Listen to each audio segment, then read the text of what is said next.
पाकिस्तान में खैबर पख्तूनख्वा प्रांत यानी प्रोविंस के करक जिले में हिंदू संत श्री परमहंस जी महाराज के ऐतिहासिक समाधि यानी कब्र पर करी गई तोड़फोड़ और आगजनी में शामिल हमले के लिए जिम्मेदार सभी 45 दंगाइयों को गिरफ्तार कर लिया गया है।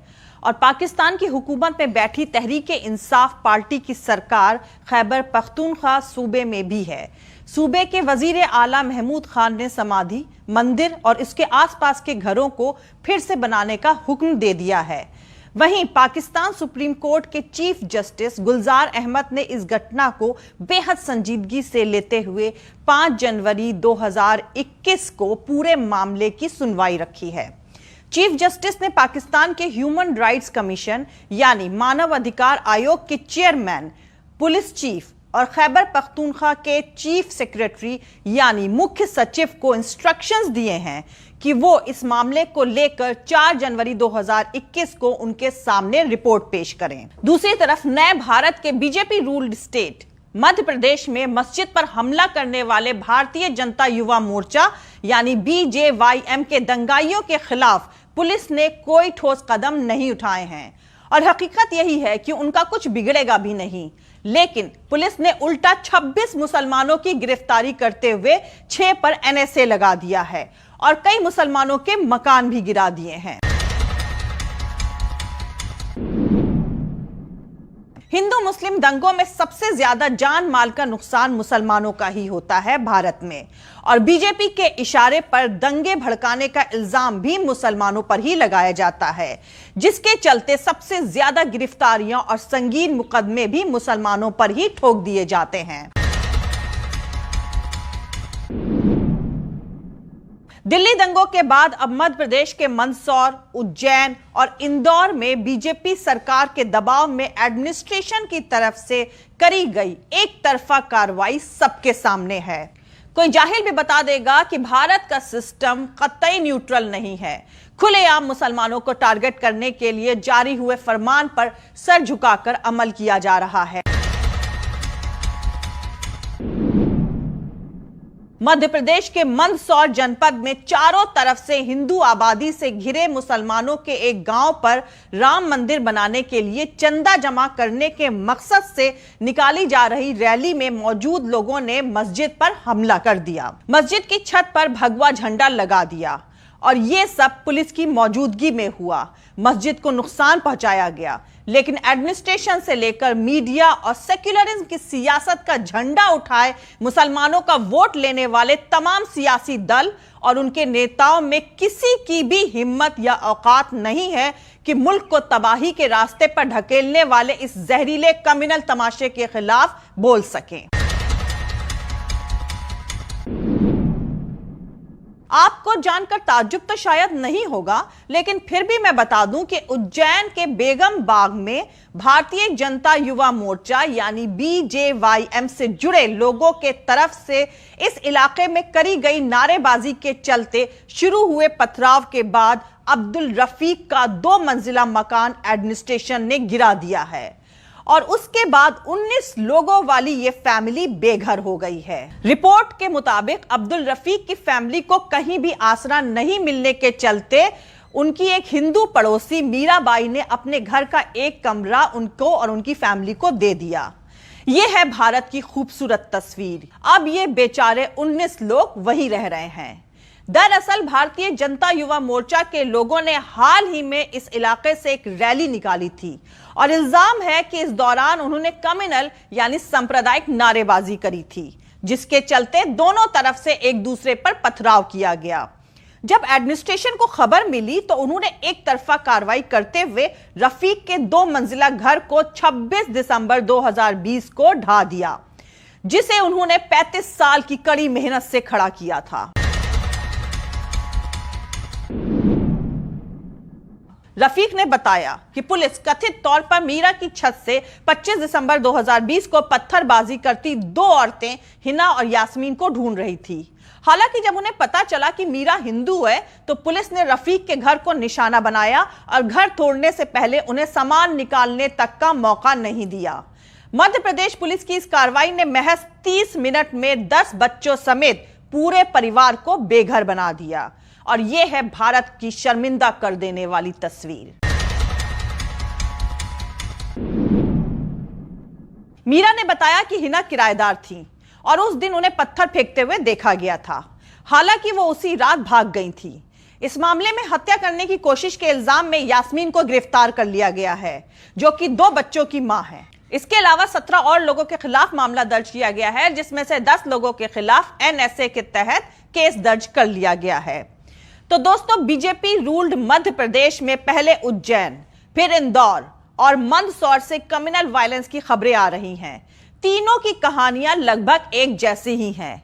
कई बाइकों पर सवार बीजेपी से जुड़े राइट विंग ऑर्गेनाइजेशन के लोगों का जत्था अयोध्या में राम मंदिर बनाने के लिए चंदा मांगने निकला था। मुस्लिम मेजॉरिटी वाले इलाके या मोहल्ले से गुजरा, जय श्री राम के नारे लगाए, गालियां दी, फिर दोनों तरफ से पत्थर चले और आखिर में हुई पुलिस की एक तरफा कार्रवाई। एक कम्युनिटी के लोगों का इल्जाम है कि बाइक सवारों ने जय श्री राम के नारे लगाए, गालियां दी, मस्जिद पर चढ़कर भगवा झंडा फहराया, तोड़फोड़ करी। वहीं दूसरी कम्युनिटी के लोगों का इल्जाम है कि वो पीसफुली चंदा मांगने निकले थे, लेकिन उन पर पथराव किया गया। तो दोस्तों, मध्य प्रदेश के इस हिंदू मुस्लिम झगड़े का पूरा सच, पुलिस के रोल की पूरी कहानी, पूरी पड़ताल और इसके पीछे का पूरा सियासी तमाशा सब बताऊंगी सबूतों के साथ। लेकिन उससे पहले जो लोग मेरे इस चैनल पर नए हैं वो मेरा YouTube channel political Tamasha with doctor Arshi को सब्सक्राइब करके वहां पे लगी बेल आइकॉन को जरूर दबा दे, ताकि आपको हमारे आने वाले हर वीडियो की अपडेट्स मिलती रहे। और दोस्तों, अगर आपको हमारा काम पसंद आता है, हमारी वीडियोस पसंद आते हैं, तो www.patreon.com/dr अर्शी खान पर जाकर डोनेट करके आप हमारे काम को सपोर्ट कर सकते हैं। तो चलिए शुरू करते हैं। तो दोस्तों, सबसे पहले मंदसौर, फिर इंदौर और उसके बाद उज्जैन में क्या हुआ उसको समझ लेते हैं, फिर पुलिस के रोल और उसके पीछे चल रहे सियासी तमाशे को समझेंगे। तो चलिए पहले मंदसौर की तरफ चलते हैं। 29 दिसंबर 2020 की शाम को मंदसौर से बाइक सवारों की रैली निकलती है। खबरों के मुताबिक ये लोग विश्व हिंदू परिषद के मेंबर्स थे। इस रैली का मकसद राम मंदिर के लिए चंदा जमा करना था। खबरों के हिसाब से चंदा जुटाती इस भीड़ का जत्था मंदसौर से 20 किलोमीटर दूर डोराना गांव पहुंचा। डोराना गांव मुस्लिम मेजॉरिटी वाला गांव है।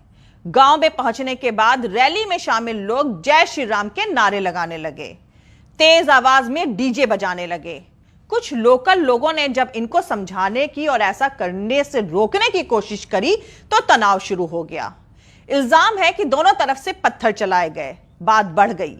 रैली में आए लोग वहां घरों में घुस गए, तोड़फोड़ करी, घरों पर लगे इस्लामिक झंडों को उतारकर भगवा झंडा फहरा दिया, जय श्री राम के नारे लगाने लगे।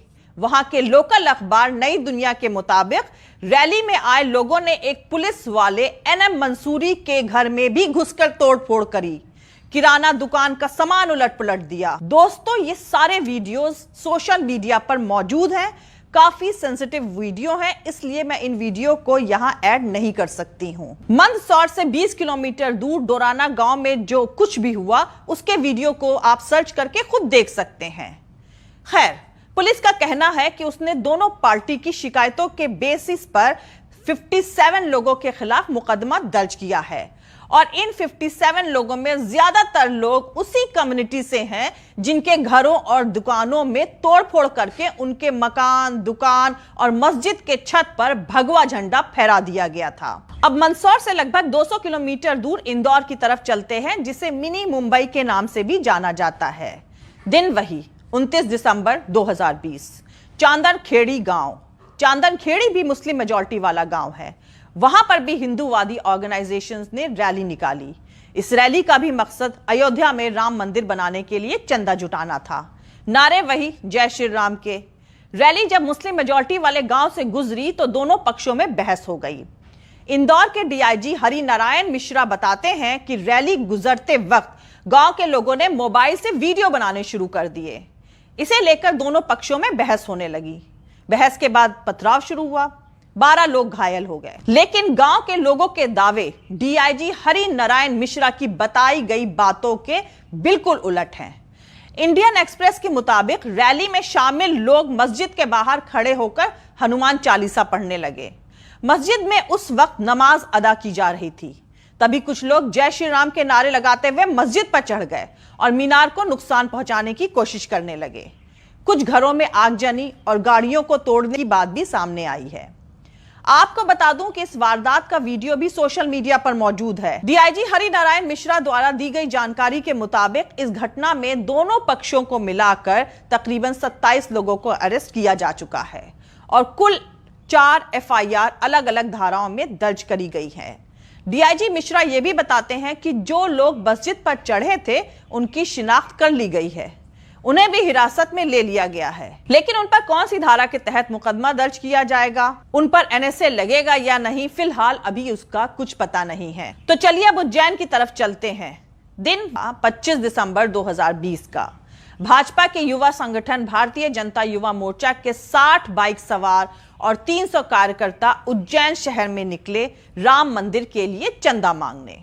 इन लोगों का जुलूस शहर के अलग अलग हिस्सों में घूमने के बाद महाकाल मंदिर की तरफ जा रहा था। महाकाल मंदिर के पास ही महाकाल भक्त निवास में इन्हें पहुंचना था। रास्ते में पड़ता है बेगम बाग इलाका। महाकाल मंदिर तक जाने के रूट कई हैं, इनमें से एक बेगम बाग वाला रूट भी है। बेगम बाग मुस्लिम मेजॉरिटी वाला इलाका है, लगभग पूरी आबादी वहां मुसलमानों की है। उज्जैन के पत्रकारों के हिसाब से आमतौर पर मजहबी जुलूस को बेगम बाग वाले रूट से जाने नहीं दिया जाता है क्योंकि एडमिनिस्ट्रेशन इसे सेंसिटिव इलाका मानता है। लेकिन 25 दिसंबर 2020 वाला जुलूस इसी रूट से होकर जा रहा था। साथ में पुलिस भी थी। भीड़ जय श्री राम और दूसरे धार्मिक नारे लगाती हुई आगे बढ़ रही थी। इल्जाम है कि मुस्लिम घरों से रैली पर पत्थर फेंके गए। रैली में शामिल लोगों पर भी घरों की तरफ पत्थर फेंकने का इल्जाम है। दोनों तरफ से पत्थरबाजी हुई, ये बात सच है। लोकल लोगों का कहना है कि रैली में शामिल लोगों ने पहले गालियां दी और उकसाने वाले नारेबाजी करी, जिसके बाद पत्थरबाजी शुरू हो गई। इस हिंसा के 2 दिन बाद एक और वीडियो सामने आया है जिसमें उसी बेगम बाग इलाके में एक घर को गिराते हुए दिखाया गया है। वीडियो के साथ खबर आई है कि जिन घरों से पत्थरबाजी हुई थी उन पर बुलडोजर चला दिया गया है। बुलडोजर चलवाने वाले अधिकारियों ने कहा कि पत्थरबाजी का हमें नहीं पता, हम तो इल्लीगल कंस्ट्रक्शंस गिरा रहे हैं। अब पुलिस के हिस्से की कहानी समझ लीजिए। पुलिस ने 33 लोगों को इस मामले में नामजद किया है। पुलिस के मुताबिक उज्जैन के मामले में अब तक 20 लोगों को गिरफ्तार किया जा चुका है। इनमें से 5 लोगों के खिलाफ राष्ट्रीय सुरक्षा कानून रासुका के तहत मामला दर्ज कर लिया गया है। गौर करने वाली बात यह है कि ये सभी 20 लोग बेगम बाग के रहने वाले हैं।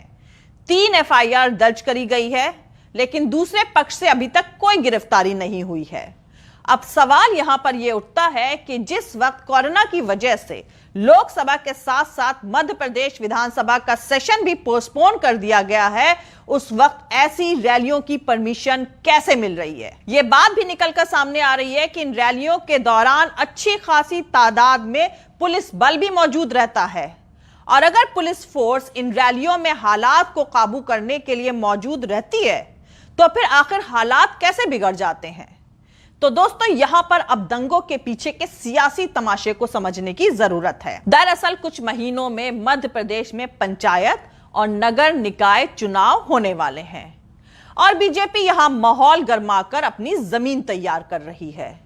साथ में यह भी कहा जा रहा है कि इसी साल तख्ता पलट के बाद मुख्यमंत्री बने शिवराज सिंह चौहान अपनी इमेज बदलने की कोशिश में हैं। एमपी का लव जिहाद कानून हो या इस तरह की घटनाएं, शिवराज अपनी इमेज में अब बदलाव चाह रहे हैं।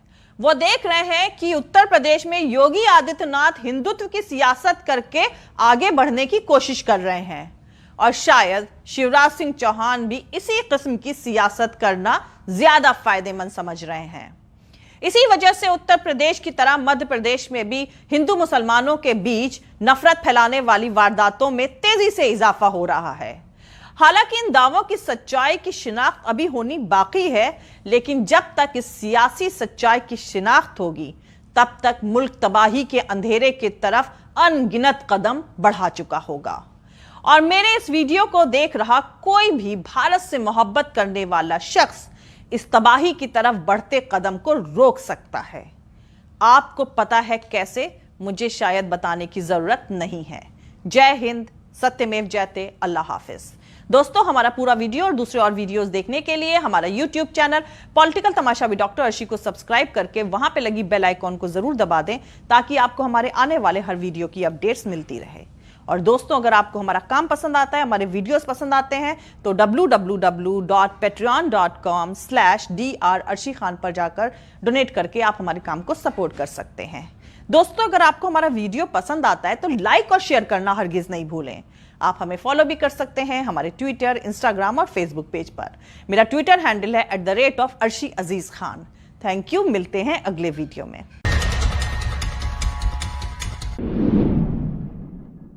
पाकिस्तान में खैबर पख्तूनख्वा प्रांत यानी प्रोविंस के करक जिले में हिंदू संत श्री परमहंस जी महाराज के ऐतिहासिक समाधि यानी कब्र पर करी गई तोड़फोड़ और आगजनी में शामिल हमले के लिए जिम्मेदार सभी 45 दंगाइयों को गिरफ्तार कर लिया गया है। और पाकिस्तान की हुकूमत में बैठी तहरीक इंसाफ पार्टी की सरकार खैबर पख्तूनख्वा सूबे में भी है। सूबे के वजीर आला महमूद खान ने समाधि, मंदिर और इसके आसपास के घरों को फिर से बनाने का हुक्म दे दिया है। वहीं पाकिस्तान सुप्रीम कोर्ट के चीफ जस्टिस गुलजार अहमद ने इस घटना को बेहद संजीदगी से लेते हुए 5 जनवरी 2021 को पूरे मामले की सुनवाई रखी है।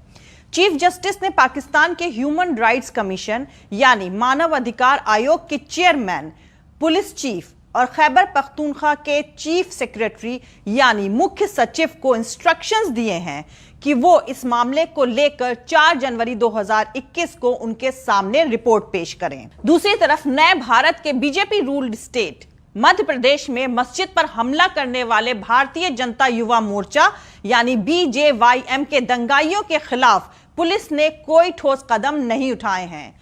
और हकीकत यही है कि उनका कुछ बिगड़ेगा भी नहीं, लेकिन पुलिस ने उल्टा 26 मुसलमानों की गिरफ्तारी करते हुए 6 पर NSA लगा दिया है और कई मुसलमानों के मकान भी गिरा दिए हैं।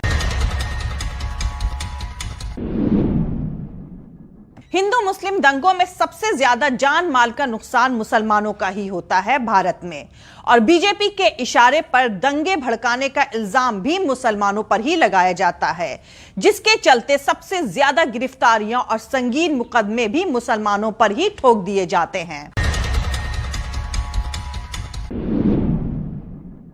दिल्ली दंगों के बाद अब मध्य प्रदेश के मंदसौर, उज्जैन और इंदौर में बीजेपी सरकार के दबाव में एडमिनिस्ट्रेशन की तरफ से करी गई एक तरफा कार्रवाई सबके सामने है। कोई जाहिल भी बता देगा कि भारत का सिस्टम कतई न्यूट्रल नहीं है। खुलेआम मुसलमानों को टारगेट करने के लिए जारी हुए फरमान पर सर झुकाकर अमल किया जा रहा है।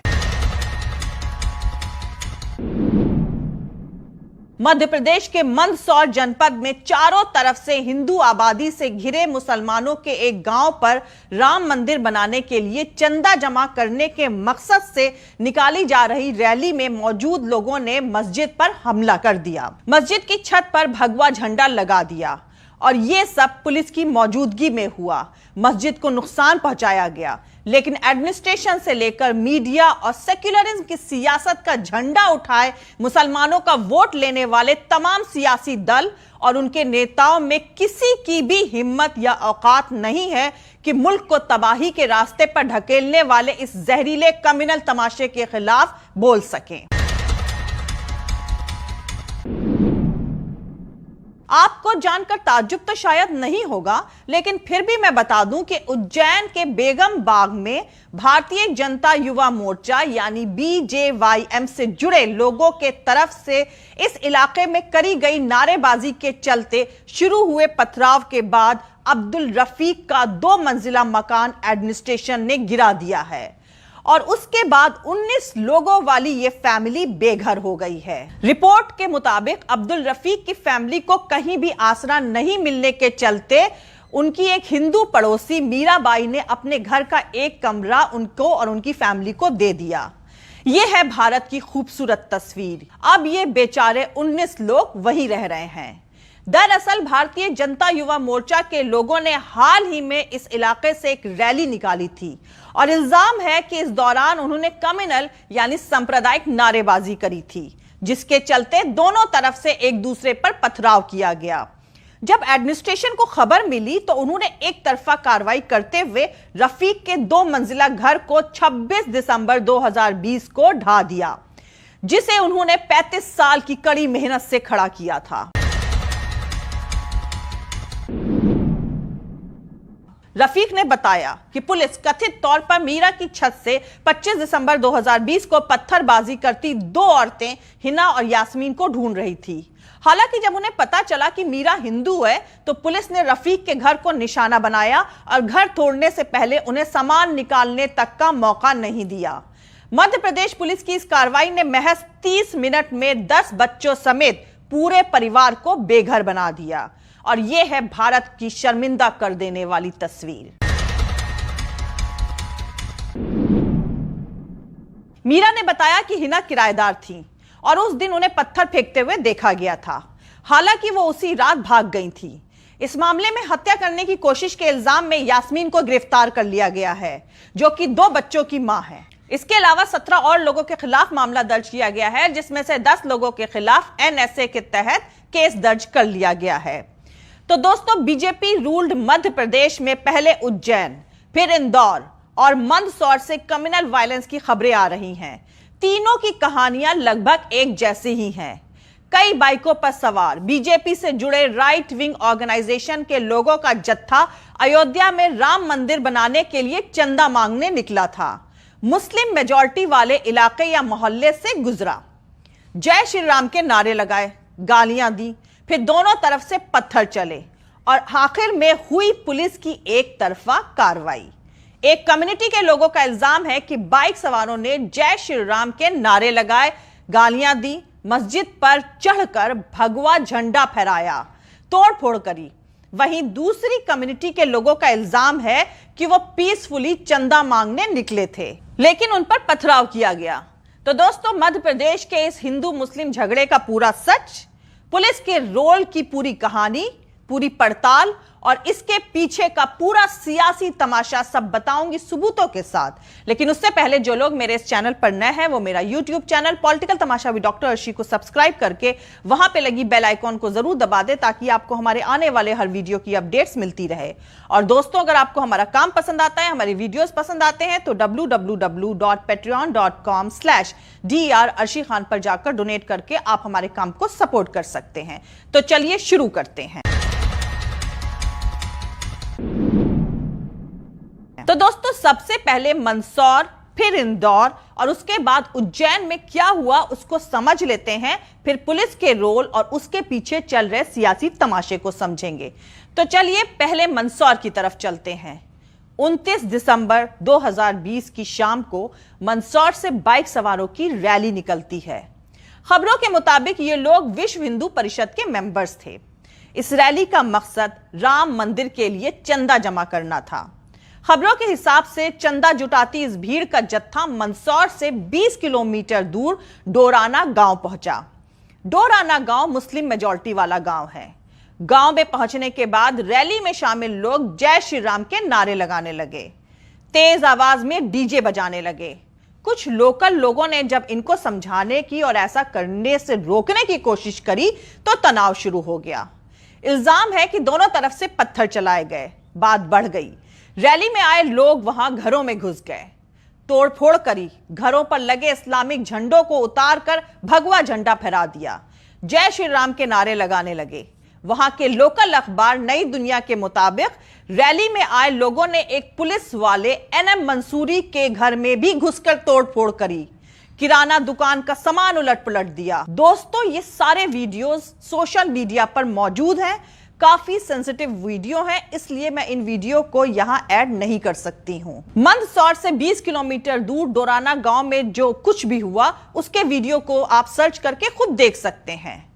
खैर, पुलिस का कहना है कि उसने दोनों पार्टी की शिकायतों के बेसिस पर 57 लोगों के खिलाफ मुकदमा दर्ज किया है और इन 57 लोगों में ज्यादातर लोग उसी कम्युनिटी से हैं जिनके घरों और दुकानों में तोड़फोड़ करके उनके मकान, दुकान और मस्जिद के छत पर भगवा झंडा फहरा दिया गया था।